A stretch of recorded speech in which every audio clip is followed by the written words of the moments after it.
I'm exhausted. Why is that? Well, first of all, I didn't sleep Wednesday night because I spent the night in the ER instead. But also, I had to work this week. Yeah. I had to work 2 days in a row, like yesterday and the day before. So I have my So sorry. customary work hangover, Yeah. which I always get when I have to actually make a living. I'm sure all of our listeners out there can empathize. Oh yeah. No doubt. I worked Thursday, Friday, so the night before the horror of work, I spent the night in the ER. Oh my God. Because my balls hurt. Okay. So basically, I found out, I went in, the diagnosis on my discharge papers, the diagnosis includes the qualifier probably.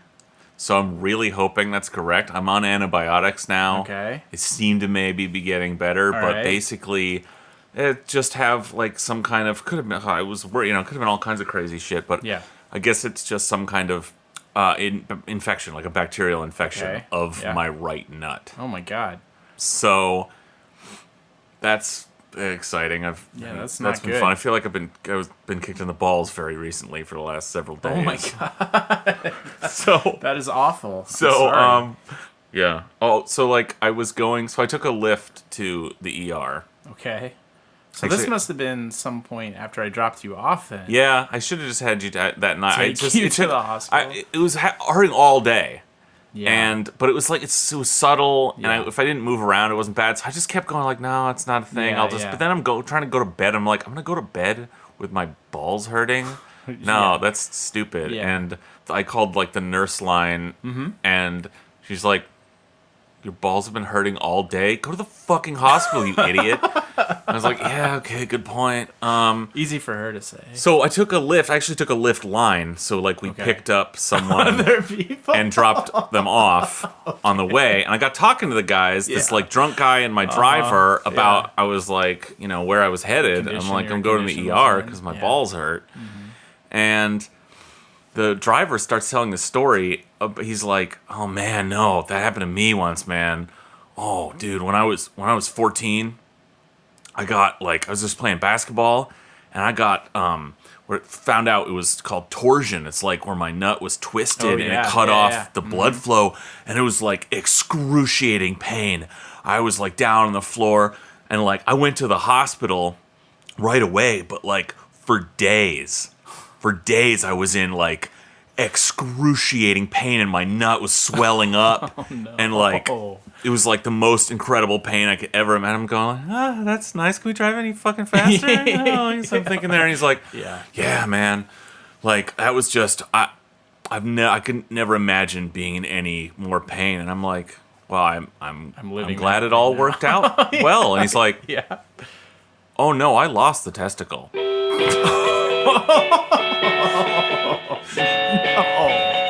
Oh my God.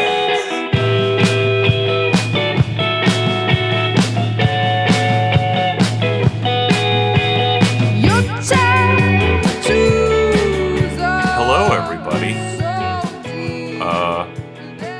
Colin's just you and me today. Yeah, I guess so. So apologies to everyone.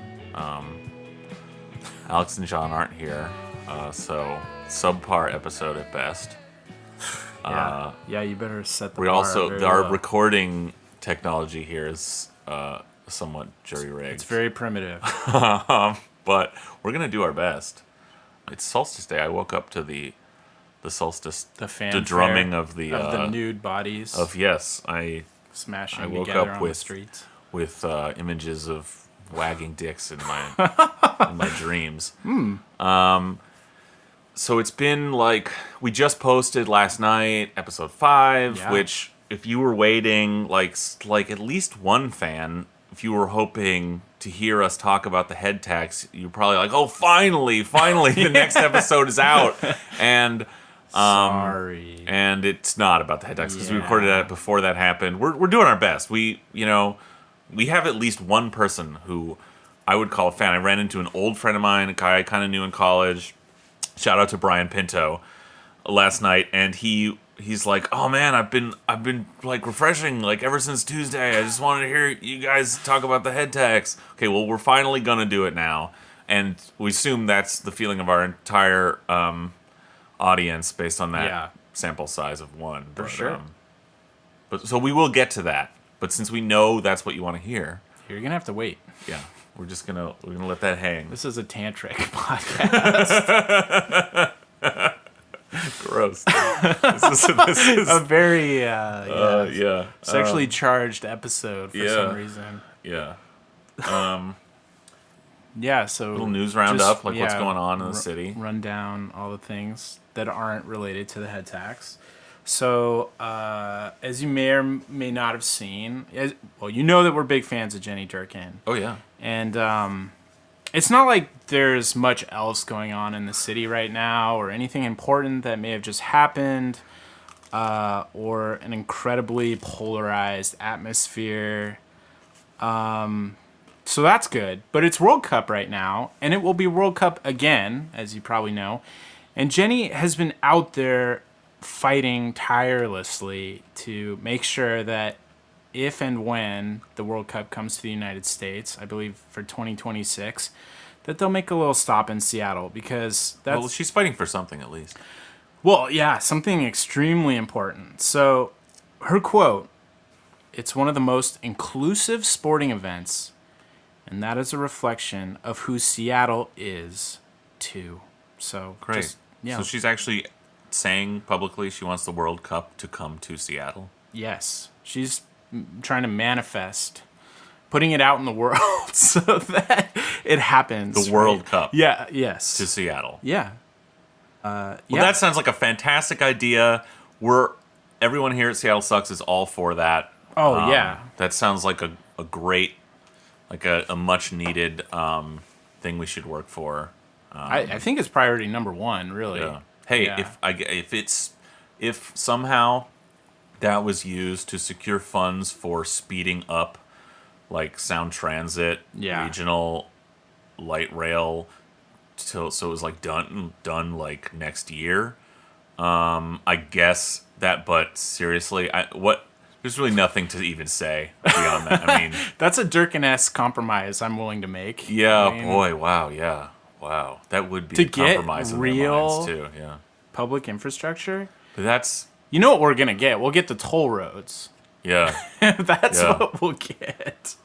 By then, million homeless people in King County by 2026 will be at that point. Like that will bring on the final solution. For Seattle's homelessness problem. So that's another reason we could look forward to that. Yeah.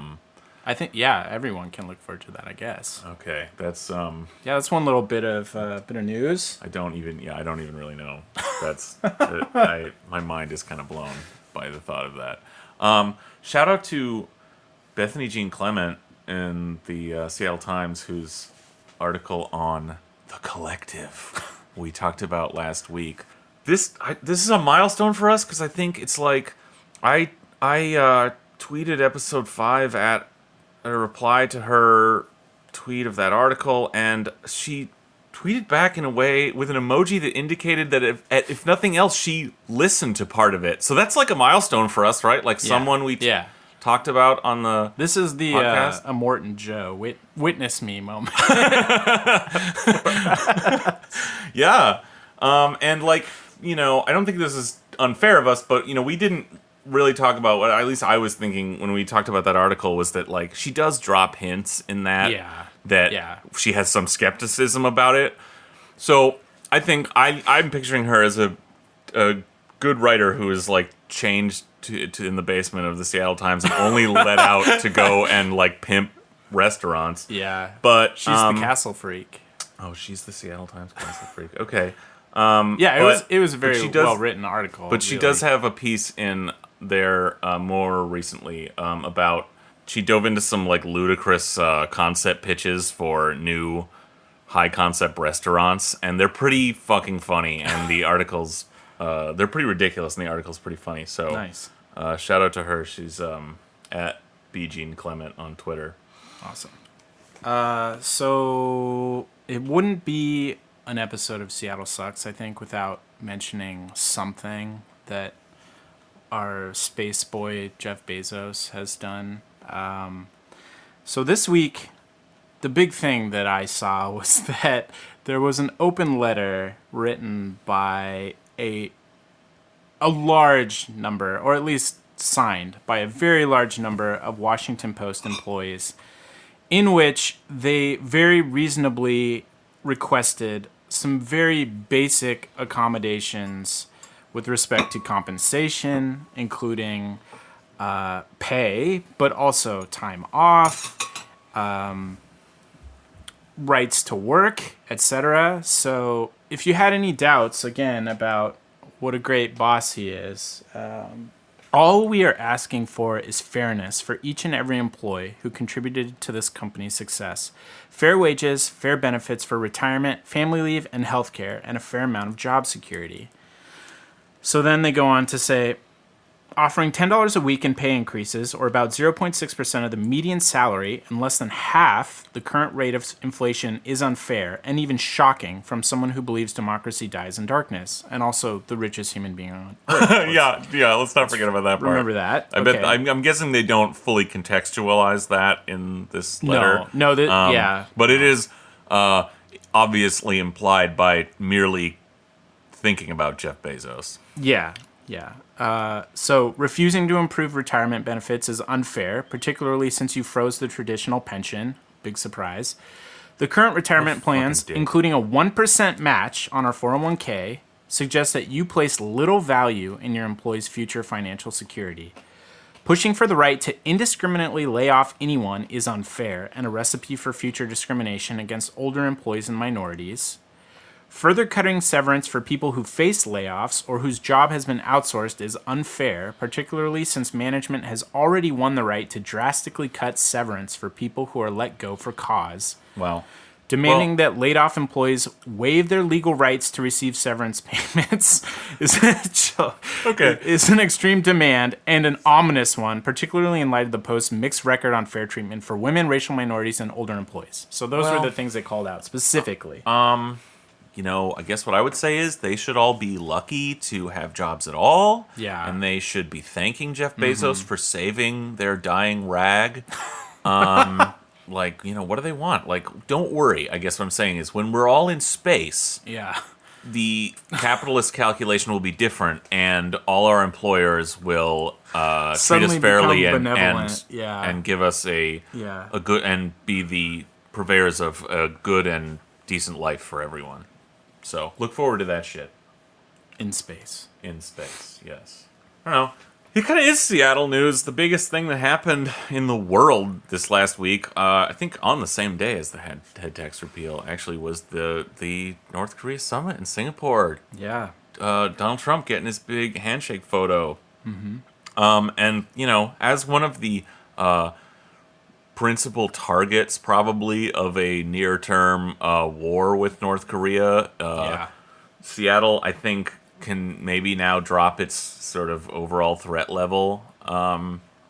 Maybe we should come up with a Seattle Sucks threat scale. Yeah, there's been a lot of stupid foreign policy analysis from, if it was just Democrats and centrists wanting to deny Donald Trump credit for basic political motivations, I could kind of forgive that, but man, if you read in the Atlantic, in the rag Washington Post, the New York Times, and we don't recommend you do it. No, please don't bother. The criticism is actually on the substance. It's it comes from all kinds of directions, but at its foundation is this insane old lie that negotiating with someone should only be a reward for countries who get off our shit list for good behavior, and it's totally irrational for one, but it's also a bullshit lie that America tells when it doesn't want to negotiate. When the insane foreign policy establishment feels like it's in our interest to negotiate with someone, really desperately horrible people, that's not a problem. It's just when we don't want to do that. And there's a whole digression we're not going to get into, but my analysis of the situation is the only real reason there's not peace in Korea and even a unified Korea is because of the United States and its policy to prevent that over the last, half a century. So Yeah. They should all shut the fuck up. We're not going to get nuked now. Anyway. Well, hopefully not. That's the news. That's fit to print. I don't think any news is fit to print anymore. Yeah, that's fair. So, the head tax. Wait, what's that again? It is no more. It never was. Oh, Erase it from your mind. It right. never happened. Okay. It was a bad idea. Yeah, this is the announcement. Mayor Jenny. I just love this. We all share the same goals. To be successful, we all need to be part of the solution. Instead of engaging in a long political fight, we must turn to action. What? We will continue to move forward, that's very nebulous, building a true regional partnership with business, advocates, and philanthropy. Like, where do you even fucking start? To be successful, we need to all be part of the solution. Instead of engaging in a long political fight, we must turn to action. What? Does any part of that make any sense? No, not at all. Not at all. A long political fight would be action. That's exactly the action you need to make things happen. The head tax was action. That was also action. A long political fight would be action. When the business that you want to partner with, when businesses and the business class are absolutely ideologically opposed to any taxation, you're going to have a long political fight to tax them. Yeah. So what? I mean, and the whole spirit of the tweet is built on essentially a lie, because everyone was asked to the table. We heard this at the city council meeting where the vote occurred. Mosqueda talked about that. All these people already had the opportunity to weigh in. And some of them did, which is why we had a compromised version of the employee head tax anyway. Compromise, so like a handshake compromise to cut it down that they then turned around and slapped the council in the face with their dick. Exactly. So then, to your point, what more can occur? I mean, clearly no tax, beaten dogs. Right? They're just like they cower. I mean, it's this liberal centrist fear of politics. Yeah. Like, they literally, just the idea of there being a ballot referendum and like a long contentious fight that we were rooting for. We were excited about this being a long, hilarious, insane thing. Yeah. And I'm not ready to say what would have won. No, I don't think we don't know. Yes, there was a big push, a lot of money showing, but this is a powerful issue. I mean, you don't know until you've fought that war. You don't know who the victor's going to be, okay? Absolutely. Like, you can get people engaged. Yeah. There are a lot of people in this town committed to getting out on the street with a real message and getting people engaged. But that is something that Democrats don't even, understand. They only know where people are right now. And they imagined that when they saw the response that came out, which again was really just a response from businesses raising money, but whatever, that claimed they got the number of signatures. Again, we won't even know that now. Well, that's not totally true. They turned in the signatures. Right, but in the, those hadn't been, there'd be a long, exactly. So there could potentially have been a long process to scrutinize those, including lawsuits, which have worked in the past to throw shit like this out from the business side, where there's a lot of ways to show those to be fraudulent, and they didn't have any more time to get any. The deadline was yesterday, I think. Yeah. So we don't know. No, we don't know. It's not like there was, they talk about this like there was this groundswell of grassroots enthusiasm. In fact, so in the Seattle Times, This is the Ed board. 10 takeaways from the head tax debacle. It begins... A remarkable surge of civic engagement killed Seattle's harmful job tax and put Seattle City Hall on notice that voters expect better outcomes. Fuck off. Yeah. There's no... Talking about this, and the council... People in the council did, too. Like, this is some massive grassroots wave is insane. Like, we talked about in the podcast before. Like, no one's paying attention to this until it passed. No. And so the people who got a tiny number of people got riled up, spurred on by business money that flooded in really fast. And these the people you want to bargain with, and bald-faced lies. Yeah, as we heard.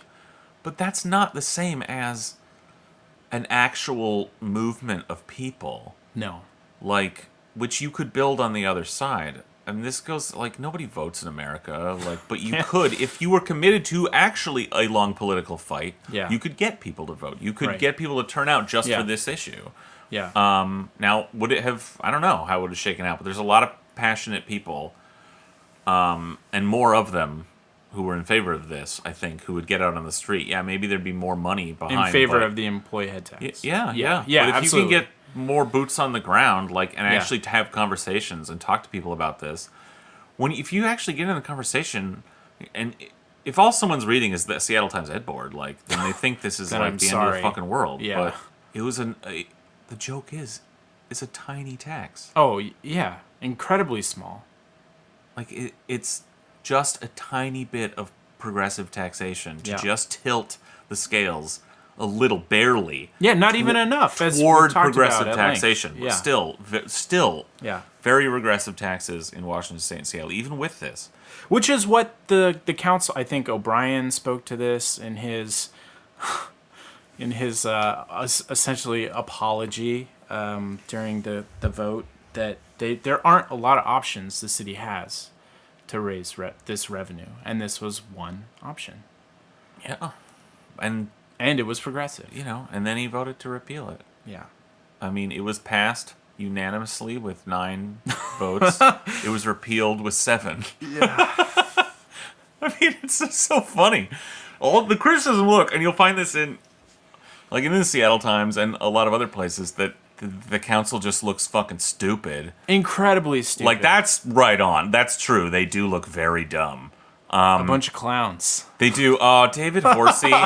David Horsey's my fucking hero. If you guys don't know, check out David Horsey's cartoons in the Seattle Times, because he is like a right-wing libertarian, like, savant genius who he draws these cartoons that, like, he thinks say one thing, but really, like, so his for this is this incredible cartoon of these, like, carnival caricatures of the Seattle City Council in, like, clown makeup, saying like, what if we had a knucklehead tax to be paid by the city council and they did something dumb? And it's like, yep, they did.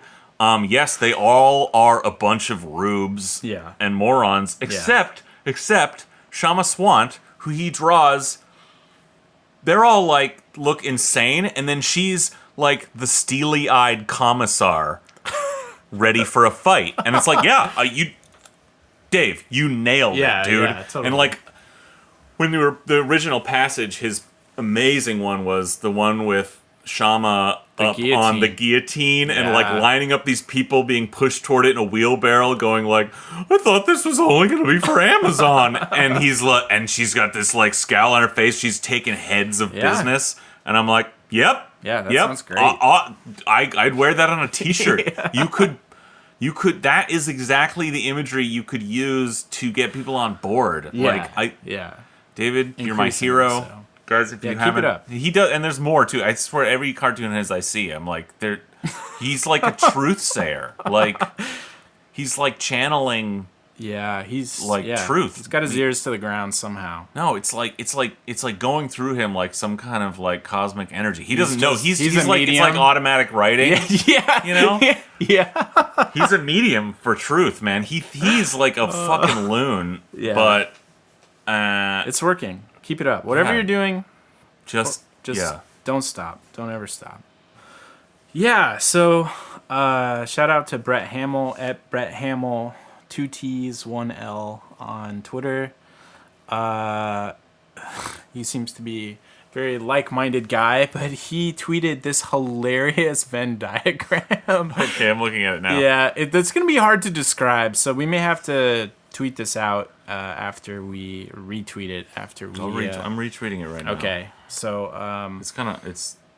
Oh, yeah, no, this is just from yesterday. Huh? Yeah, this is very, very new. So yesterday being the 15th of June. So he writes, Seattle homelessness solutions diagram. In the very, very center. It's a Venn diagram. It's 3 circles. Yeah, 3 circles. The big circles are build consensus, in quotes, bring business to the table, oh, hell yeah. in quotes, and restart the process, in quotes. Over and over and over again.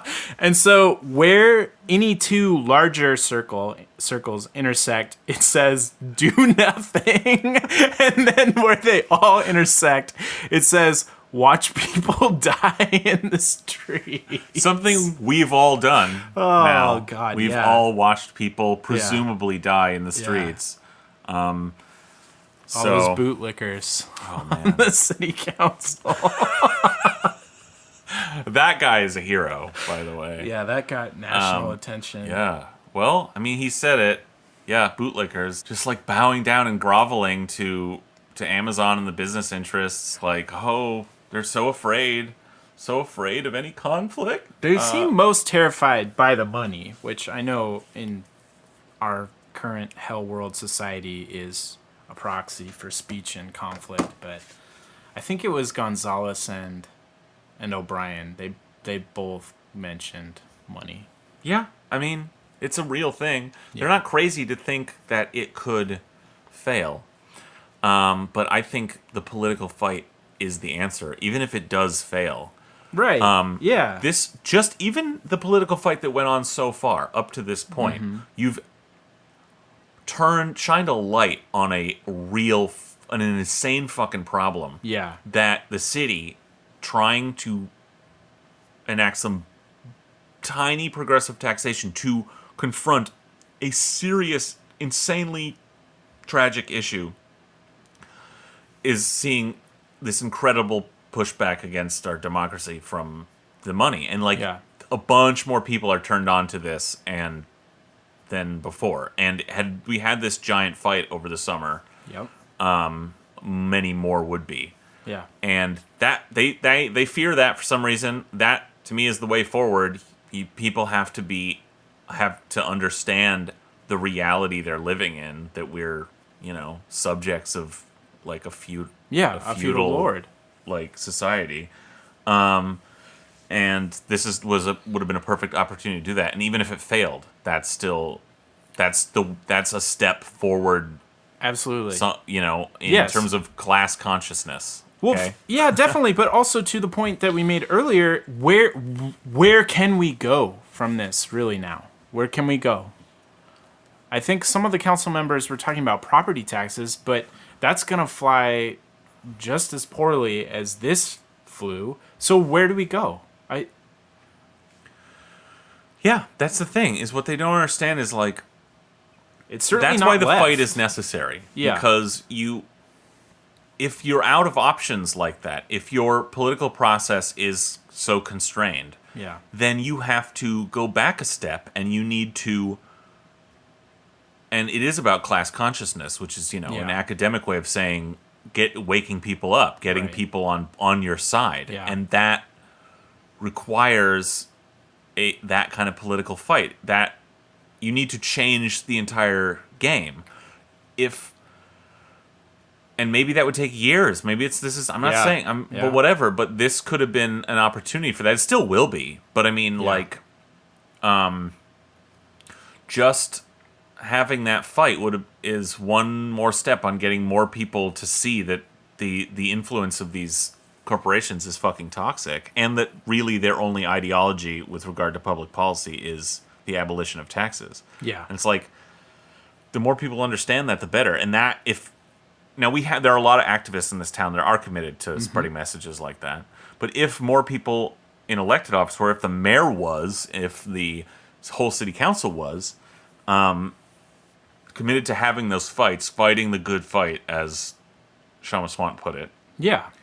then, yeah, you may not have success right away, but if people's sentiment is the barrier, then you need to change that sentiment, and it may happen over time, and it may be ugly. Yeah. But that's what you have to do. Yeah. Yeah, well, I've been thinking about this a lot since that fateful night that you were talking about at the top of the show, and it just doesn't make sense to repeal. Because now there are no options. Well, to give them the tiniest bit of credit for their political calculation, the one possibly almost sane way to look at this is if they were really convinced, rightly or wrongly, that it was definitely going to fail, then they could see, again, in their calculus, that failure as being bad going forward. A cudgel, basically, that the death knell of the movement. Public voted on this on taxation for helping the homeless, and they hated it. So that's a non-starter, right? Yeah. That makes sense. I get it, but and it's not a completely stupid analysis, but it's ultimately, I think, short-sighted. Like, they're trying to look long-term, but their head's in a bubble, because ultimately you have to have that fight. You have to have a lot of those fights over and over again. Right. You know? Yeah. You know, what they're worried about is a referendum on opinion in Seattle being put in stone, because that's the way they think about it. They think we have to meet the people where they're at, but they could be leaders. You have to think about it differently. You have to think, I need to be a leader and take the people somewhere else. Mm-hmm. This is not something that your average, like, centrist politician is even capable of conceiving of. No. But like actual leadership. Yeah, no. And commitment. Yeah. So the Seattle Times, in this same ed board from yesterday. So it's 10 hot takes on the repeal. Just to sum up, basically, this is a good like roundup of their thought of Blevin thought. Or lack thereof. Blevin thought leadership on the head tax. The repeal is an opportunity, not a tragedy. What are you talking about? Okay, so the Seattle can now show whether homeless programs, reforms, and accountability measures taking effect this year work as promised. They are obsessed accountability. With this. They're obsessed with it. Fraud, waste, and abuse. Oh, Jesus. Shut the fuck up. The thing we're starving resources isn't working. We better shutter the whole program. This is like the oldest conservative trope in the book. Oh, this God. is like some old-timey Grover Norquist shit. Yeah. Okay, this is basic like Reagan. Yeah. You know, the 9 scariest words in the English language are, I'm from the government and I'm here to help. This is old shit, man. Get the fuck over it. Oh, God. No, this wasn't Amazon's doing. No, the idiots on the council participated, as did a lot of other people, but I'm not even going to read the rest of that. Just fuck off. The city must be firm with homeless service providers. They promise to do the work for a certain price, blah, blah, blah, but it's the same thing as number one. Right, Go fuck yourself. Yeah. Efficiency is an irrelevant and stupid goal. We just need progressive taxation. Yeah. The powerhouse calling shots at City Hall is the Service Employees International Union. Huh? SEIU and allied activist groups have long tried to get cities to pass a progressive tax. Yeah. Good. I wish that was true. That's obviously insane, because they just repealed it, you dumb fuck. Yeah, what? What? I'm really struggling with that one. I'm not going to read the rest of that.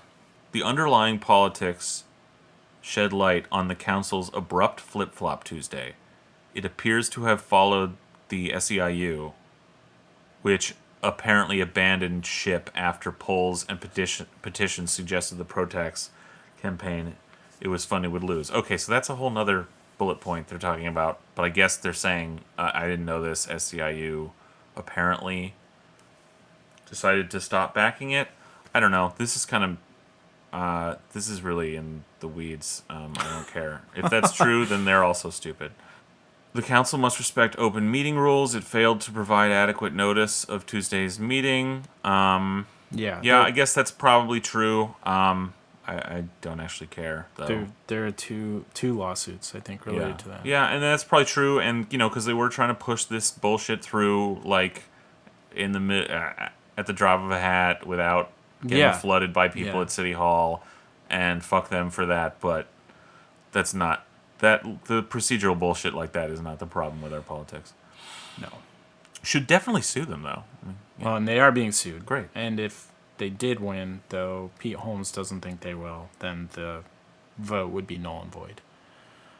Which is why the no tax on jobs turned in their petitions, just in case that happens. Good.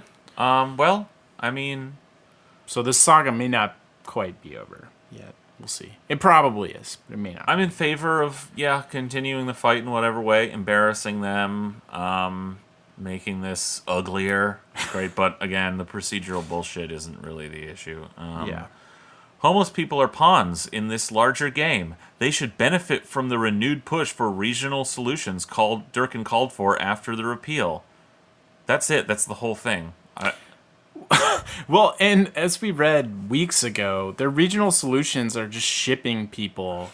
It's like our what we want to do is we want to partner with someone else in the region and ship these people away.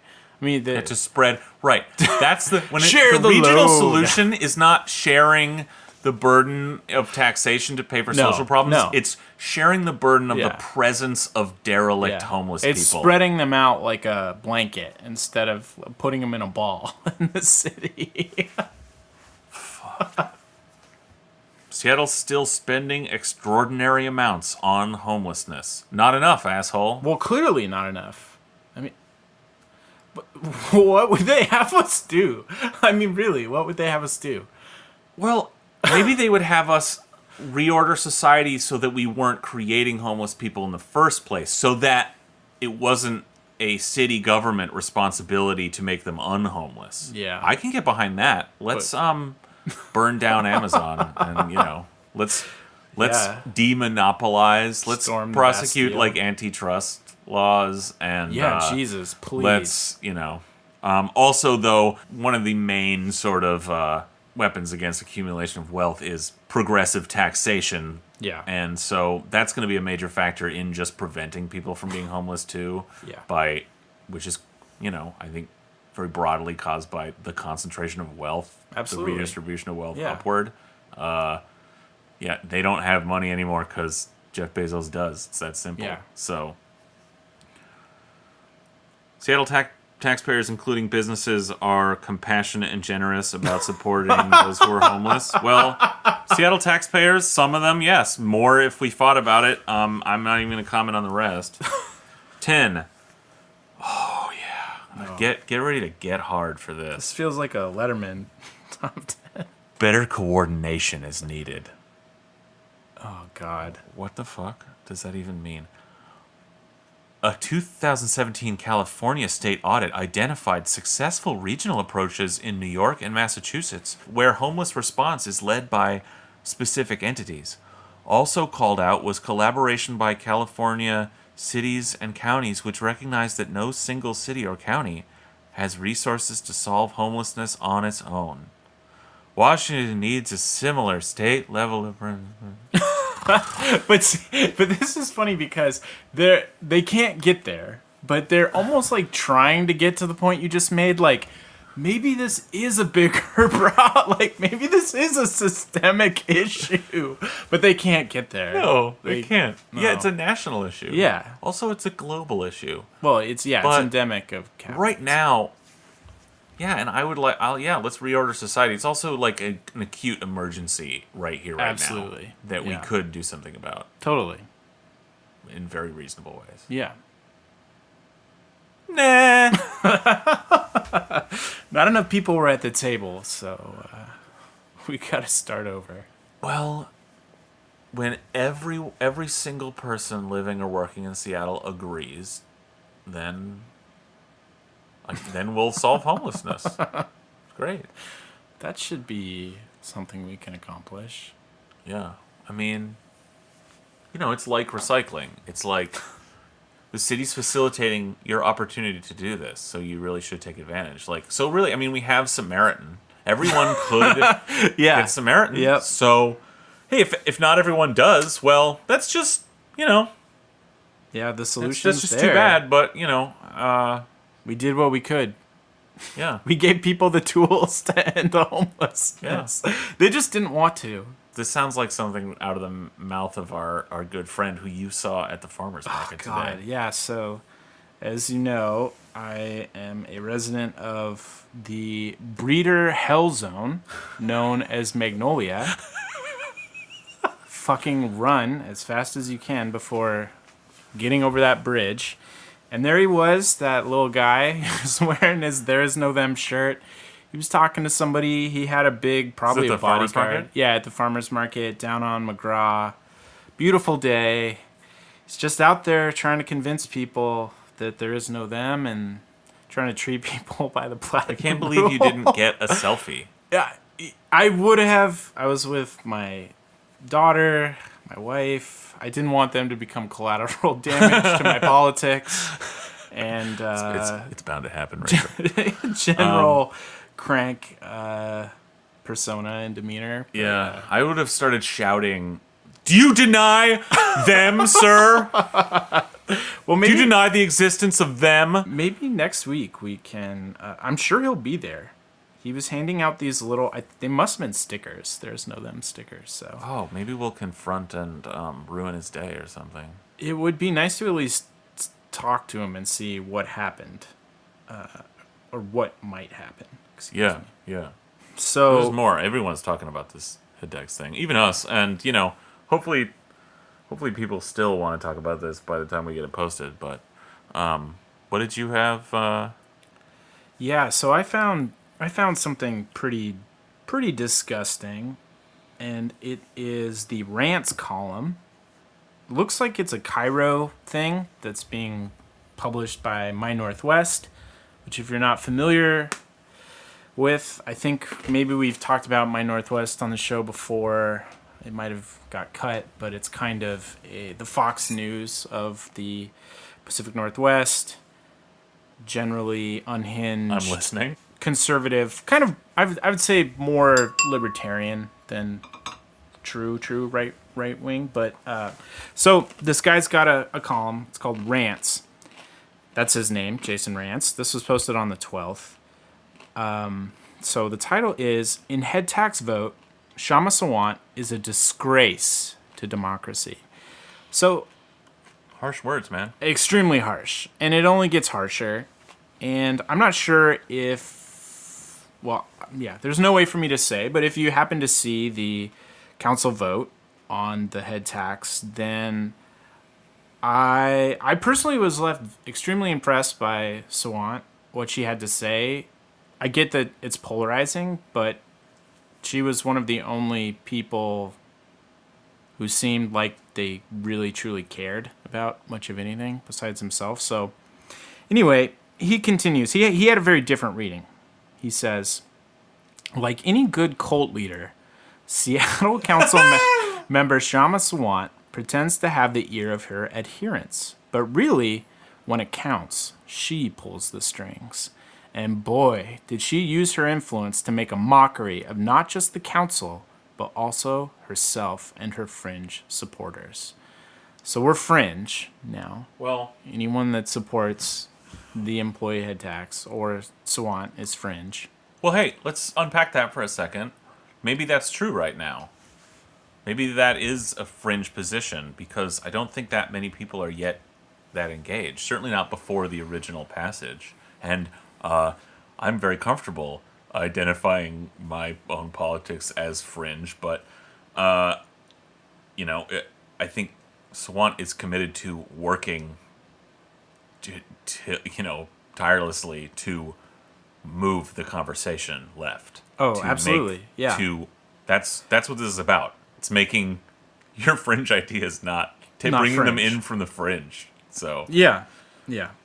And so he goes on to say some garbage things, but I'm just going to pick out some of the more egregious of them.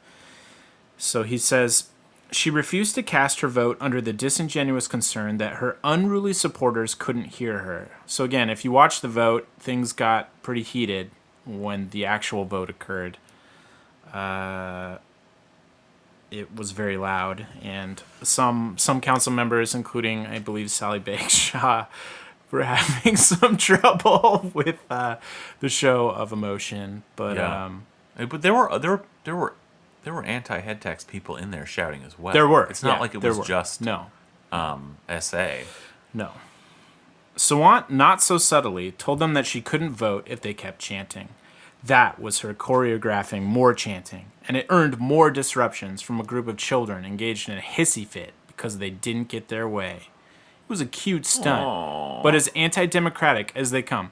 You know, it's funny because I find the whole referendum to be a fucking hissy fit. I mean, like, if you're going to be throwing this shit around, at least have some ability to see how your own politics and behavior are reflected as well. People getting involved in politics is anti-democratic. Yeah. Exactly. That makes a ton of sense. Exactly. So he says, Sawant doesn't understand how democracy works. Representatives get to vote on policy, even if you don't like the way they're voting. That kind of sounds like a representative democracy, in which maybe perhaps there aren't initiatives or referendums. It's so obvious that in a week you'll be able to throw this back in this guy's face, or in the just pull anything he's read, anything he's ever written. You're just talking about democracy, you idiot. You're just talking about politics. People have different opinions. Completely. Jesus Christ. It's the broadest stroke you could draw, I think, on this whole thing. I'm just imagining him making a Decker face at a computer screen and saying, "Triggered much?" Representatives get to vote on policy, even if you don't like the way they're voting. You don't get to stop the vote because you lost. That's kind of what dictators do. The kind you say you're protecting us from. The kind you've just tried to become. That's awesome. That to me felt like an extreme stretch. So, is that how he felt about the Safe Seattle people who were in, screaming when they passed it in the first place? No, I'm sure he didn't. He was doing the Natalie Portman thing in, what is that, Phantom Menace? He's like, so this is how democracy dies.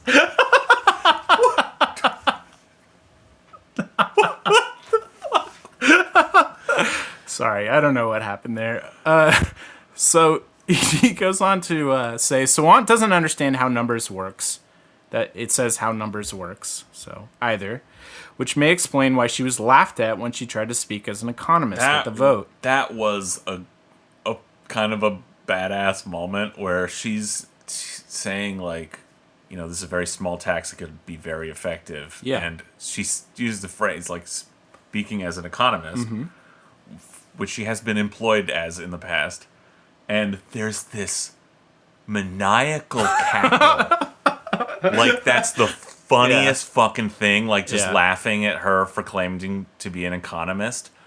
And she just gives this, shit look to this... to the audience. Yeah. And it was great. I love it. Yeah. She stayed pretty cool. She expressed anger that a couple hundred socialist activists worked so hard to get the head tax passed, only to see it repealed a month later. Well, the 40,000 plus voters who signed the repeal petition also get to decide, and their position is more important than your hurt feelings.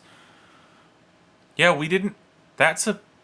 There wasn't anyone collecting signatures for a "don't repeal it" petition, you dumb fuck. Yeah. Those several hundred activists who were for it wouldn't need to be paid to go out on the street and collect signatures for a "don't repeal it" initiative. But the people who were out collecting signatures were being paid. And were lying. And were full of shit. Yeah. That's just democracy, man. The vote never happened. We didn't have that referendum, you asshole. Those signatures don't mean anything because somebody paid people to go out on the street and sell a line of bullshit. Like, you're comparing that to nothing. I don't know, Greg. I think you've got extremely hurt feelings. That's what I'm sensing right now. Losing is hard in politics. This is where he gloats. He's not... I think that is a lot of people's attitude. It shouldn't be. That's the problem. Losing is hard. Yeah. Yeah. Losing should be part of the fight, man. It's not a door closing, I guess. It's could be the beginning of something bigger, but I should know. I'm a Seattle Republican, but not once would I ever try to stop a vote. I'm a loser. Because I was going to lose. I'm a big loser. Why? I have respect for a democratic process. Doubt it. Some Savant lacks. Right. It's just just so it's so obvious. Like, it's just shock jockey bullshit. As we've kind of talked about, I guess, I think that to repeal the head tax in the way that the city council did was extremely foolish, and not just because I agree with the employee head tax, but because, as we talked about, I don't think that this is going to enable them to do anything else, really. And I think that it has probably significantly compromised the left's ability to participate in ongoing discussion. Yeah, I mean, I think that's the hope of, that'll be the victory lap. That's the victory lap everyone's taking. Yeah. That the socialists were shut down, that the red tide was stemmed. Yeah. Again, I don't feel that way. I think a long fight and losing, again, which I refuse to say was a guaranteed outcome, would have been better. I agree. But by the same token, it's still a fight forward. It is true that to whatever degree, not enough people in Seattle understand what's going on here, and so this is the high profile attention this is getting is a vehicle to get more people on board. So yeah, a long political fight would have been awesome and fun to talk about. Yeah. There'll be more. This will keep going on.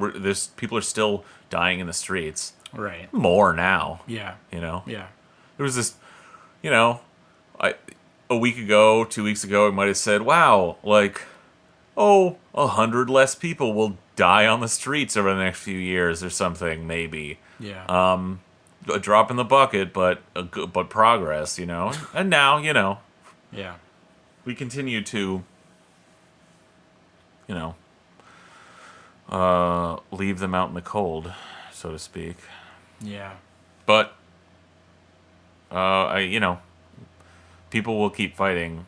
There's a lot of passionate people in this town. They'll just keep making this an issue, and we'll keep definitely being sort of glib and stupid about it. But I completely agree. It will be an issue for the left, and the left is not going away. But it seems like power is largely entrenched, as we already know.